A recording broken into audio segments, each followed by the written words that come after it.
What percentage of babies do you think are in a you are not the father situation? Anyone have a guess? 1/3. 1/3, okay. I was hoping people would guess lower. I guess that's not going to.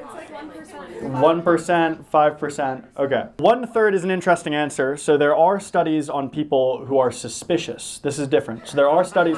There are studies where people have gone to paternity clinics and requested a DNA test, and studies where people have like a court-ordered paternity test, right? And in those samples, it is 1/3. However, think about how suspicious you would need to be to get a paternity test, right? That's not a normal thing to do.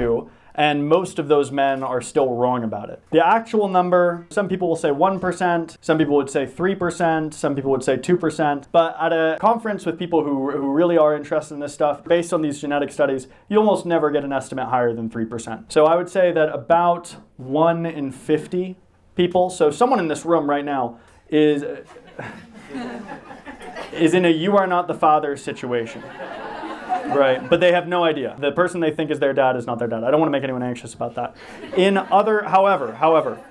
However, in our culture, so 1 in 50, that's not low. I mean, when you think about it, if let's say 15% of women with children have had an affair at some point on the person that they have children with, if you take that 15% and then you consider that 2%, that actually seems like kind of high, especially in the context of contraception where you can really make choices about this stuff. Among the Aka, it's more like 9%. Among the Yanomamo, it's around there. Among the Himba of Namibia, 48%.